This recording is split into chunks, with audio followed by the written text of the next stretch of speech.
Sobat Tech Enthusiast, kembali lagi di kelas Digital Strategic Enablement. Pada kesempatan kali ini, developer kita, Pak Didin, akan menjelaskan tentang pengenalan key concept pada WSO2 Identity Server.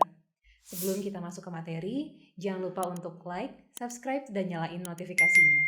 Sekarang, mari kita simak penjelasannya. Halo, Assalamualaikum. Bertemu lagi dengan saya Ahmad Syarudin. Di video kali ini, kita akan membahas tentang key concept WSO2IS. Yang pertama, kita mengenal adanya user. User adalah representasi digital dari seseorang yang berinteraksi dengan aplikasi. Walaupun demikian, user ini bisa kita simulasikan dengan human atau dengan sebuah identitas seperti aplikasi yang menggunakan sebuah layanan yang disiapkan oleh WSO2IS. User pada umumnya memiliki sejumlah atribut seperti nama, kemudian nomor telepon, atau apapun yang merepresentasikan seseorang. Istilah kedua, kita mengenal adanya role and permission.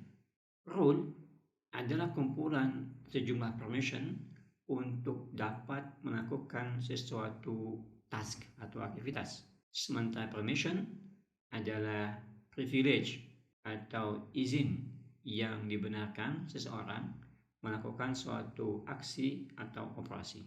Kita lihat di sini di layar ada user, role, permission, dan object. Masing-masing saling terhubung.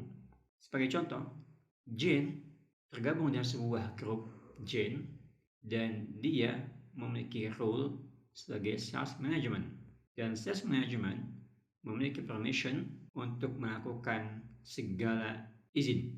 Ya, kita lihat di sini adalah all with grant untuk mengakses database. Dan begitu seterusnya untuk user yang lainnya. Next, kita mengenal ada user store. User store adalah tempat untuk menyimpan sejumlah user dan role. Di dalam WSO2 ada dua istilah atau dua tipe user store. Yang pertama ada primary yang digunakan untuk menyimpan semua tenant yang ada dalam sistem, dan yang kedua adalah user store secondary yang digunakan untuk membuat tenant atau yang tidak di-share ke tenant yang lainnya. Istilah ketiga, claim. Claim adalah sepotong informasi yang dia merepresentasikan dari satu objek. Claim bisa kita ambil contoh seperti nama, grup, atau preference. Kumpulan dari claim kita istilahkan dengan dialect.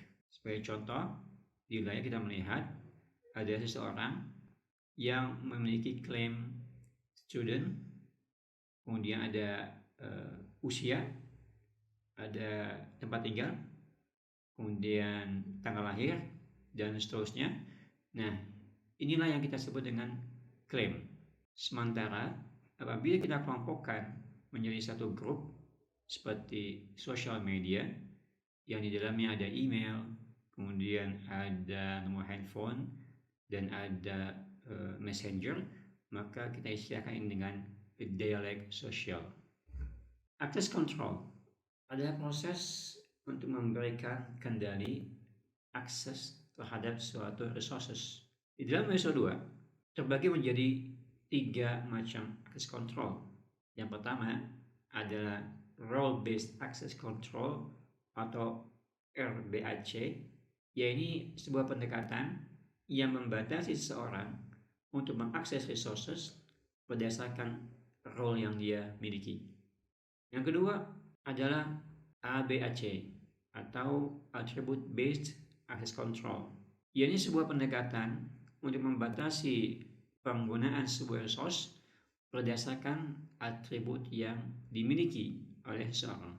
Dan yang ketiga adalah PBAC atau Policy Based Access Control, yang ini lebih kompleks dari dua metode sebelumnya, atau bisa juga kita simpulkan PBAC adalah gabungan dari RBAC dan ABAC.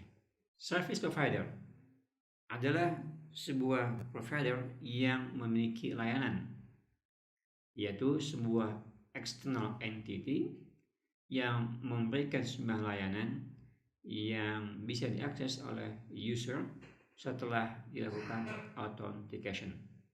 Service provider adalah entity eksternal yang memiliki sejumlah layanan yang diakses oleh seseorang setelah dilakukan autentikasi. Contoh service provider adalah Salesforce, Google, Microsoft Dynamics CRM, dan sebagainya. Identity provider adalah entitas yang menyimpan dan memanage user digital identity. Contoh dari identity provider adalah Facebook, Gmail, Yahoo, LinkedIn ID, yang mereka semua menyimpan informasi user untuk dikelola dan dimanage. Multi-option authenticator. Sebuah service provider memiliki kesempatan untuk memilih lebih dari satu metode authenticator. Sebagai contoh, seseorang yang akan menggunakan service, maka dia harus melakukan login terlebih dahulu atau menggunakan sidik jarinya atau menggunakan SMS OTP atau number OTP. Inilah yang kita istilahkan dengan multi-option authenticator. Sekian untuk part 1 dan kita akan lanjutkan di part 2 pada sesi berikutnya.